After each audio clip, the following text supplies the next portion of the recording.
cacu c'u Burundi twashize imbere Imana, none n'ubu nagomba ndabasabe tubanze dushimira Imana yaduhaye Uburundi bwacu, igihugu ciza gitatse ubwiza bwinshi, kirangwamwo imisozi, ibiyaya bibereye ijisho, inzuzi, amashamba, akayaga keza, amazi, umusarani n'ibindi vyiza vyinshi ataworinda kudondagura. Nihabwe icubahiro kirengeye vyose. Dukomere amashi Imana yacu.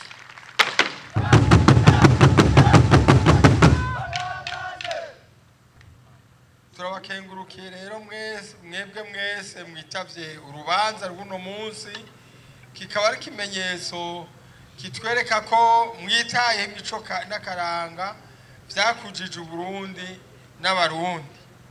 Uno munsi ingoma zadukoranije zitakiri itunga zisangije nk'abarundi gusa, mugabo zikaba zarashizwe ku rutonde rw'itunga kama nasubizwa ku isi ry'ishami rya ONU riraba indero, ubumenyi, imico n'akaranga UNESCO.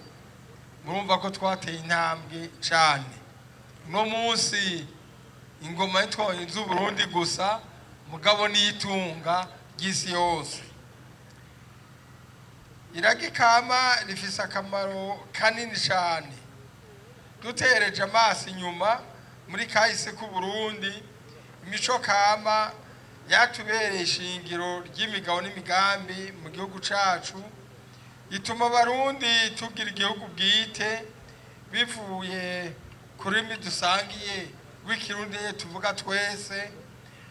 Hanyuma ivyo bikadutuma dushobora kuvugana mu bumwe kandi bivuye ku mutima wo gukingira no kurwana igihugu cacu, maze tugasanga ibikorwa n'umwimbu, umuvukano mwiza, hamwe no gutsimbataza imico kamba n'imigenzo ibereye Uburundi eka n'Uburundi bwose.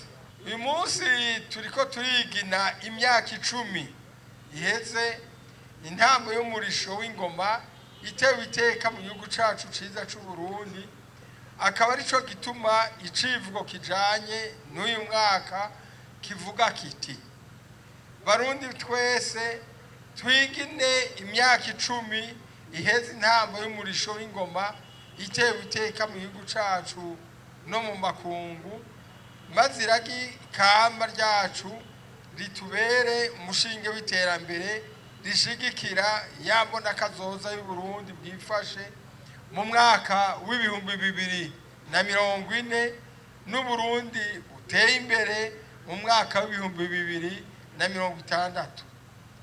Kuva kera narindi ingoma yari ikimenyetso gikuru mu gihugu kandi yari ifise amabanga menshi mu buzima bw'igihugu. Ingoma niyo yakoreshwa mu kurarika ibikorwa bihuza abantu benshi, zaba inama zakoreshwa n'abatware ku munsi mukuru w'umuganuro, nizo zatangura ibikorwa n'ibindi. Ngira ngo muhora mwumva bavuga ngo inkoko niyo ngoma, harya nta handi biva. Baba bashaka kuvuga ko ari ukuzinduka arya amasaha isake zitangura kubikirago buri mu guca. Ingoma kera rero yarakoreshwa mu kuvyura abantu kugira ngo baje ku mirimo yabo ya misi yose. Amateka y'ingoma rero ni menshi mu gihugu cacu, ntawe yadondagura ngo ayaheze. Kuri uyu munsi mwiza rero turamutse dutanguza icese ihimbazwa ry'indwi yahariwe inama y'umurisho w'ingoma ku nshuro y'8, nagomba nkeze abasokuru bacu badusigiye iragi ry'ingoma, nongera nshimira bivuye ku mutima abavuzi b'ingoma bigaragara ko bitaho kubumbatira iryo ragi tunga ndangakaranga twasigiwe n'abasokuru. Mu gukingira iryo tunga rero tubwirizwa kwigisha abana bacu ubu bariko baravuka bazokurikira ko muri kino gihe twobandanya tuzigama ako karanga, bige kuzivuza izo ngoma mbere no kuzitanga. Ikindi kintu gikomeye mwebwe batimbo eka mbere n'abarundi bose mutegezwa kwitwararika no gutera imivuga ngoma, ngira ngo muramaze kubona yuko ico giti kiriko gisa n'ikiriko kirahona mu gihugu cacu. None nk'akanya rero ko gusaba nshimitse yuko ubushikiranganji bukurikiranira hafi ibidukikije mbere n'uburimyi n'ubworozi, ko bogerageza bakaraba ingene borwiza bakongera bagakingira ico giti c'umuvugangoma, kuko ingoma itabazwa mu giti ico cose.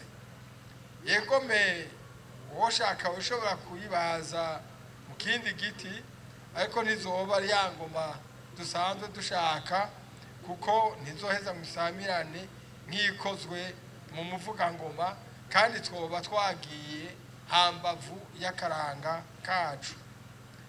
None rero bahebera mwihebeye ibanga ry'ingoma mu Burundi, mwaradufashije gukingirira gikama, muraritsimbataza, murariteza imbere, murariremesha mbere no mugwaruka, maze tubandanye turonka rero isemo yo kwandikisha intambo y'umurisho w'ingoma ku rutonde zerukira karanga ry'iragikama ntanga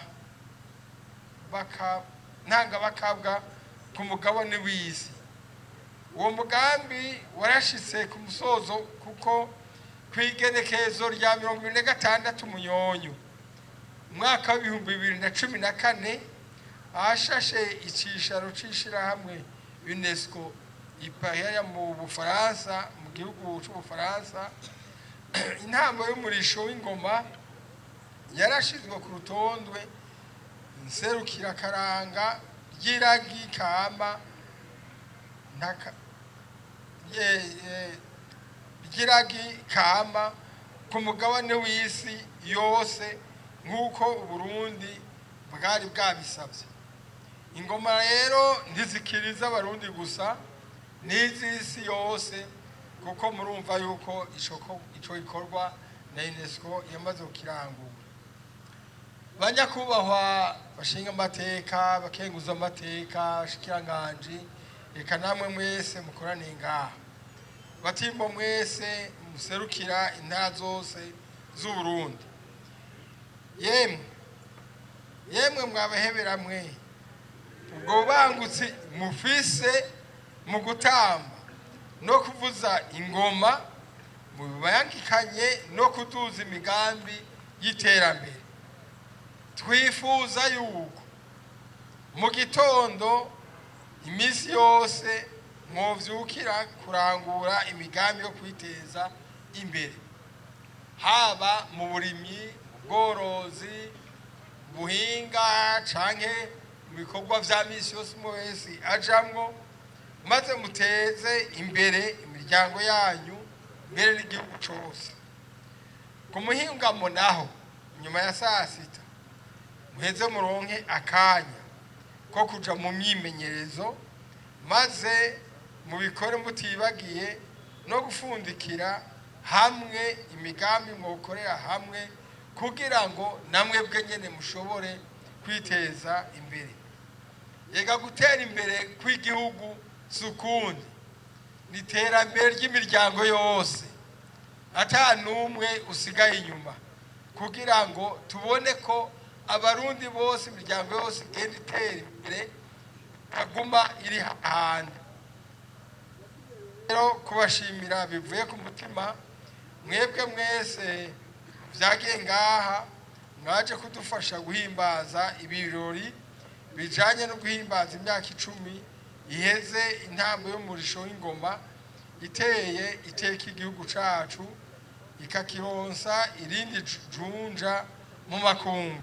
Igihugu gifise intambo n'ibindi vyiza vyinshi biranga Uburundi bwacu, kandi ntacobuza ko ejo canke hirya y'ejo hoboneka ibindi bitorwa mu gihugu cacu bikaja ku rutonde rw'itunga kama nasubirizwa kw'isi ryoba ryateka ku gihugu cacu c'u Burundi.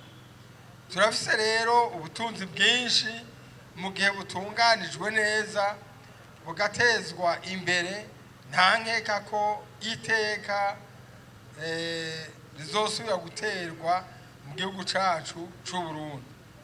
Mu ntumbero yo gushira mu ngiro umugambi w'imbona kazoza w'u Burundi bwifashe mu mwaka w'ibihumbi 2040 n'u Burundi buteye imbere mu mwaka w'ibihumbi 2060, dusabwa guteza imbere ibintu byose vyotuma igihugu cacu gishika kwihangiro ciyemeje.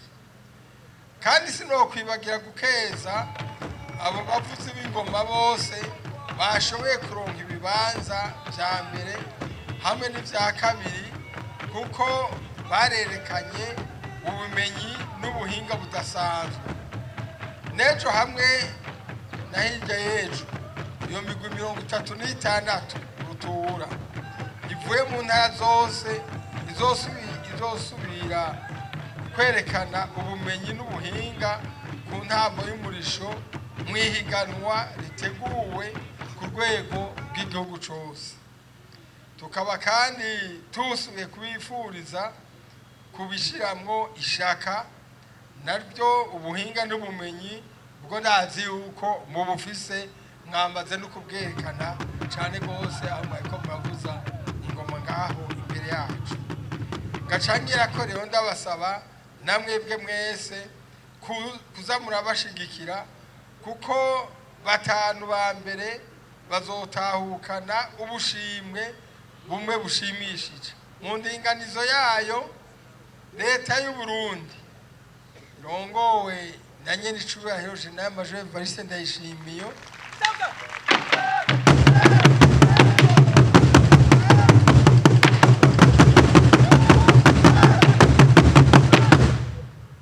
igiye kurushirizaho gushigikira imigambi ijanye no gusimbataza imico ndanga Burundi, kuko n'umushinge w'amahoro, ubumwe, iteka n'iterambere.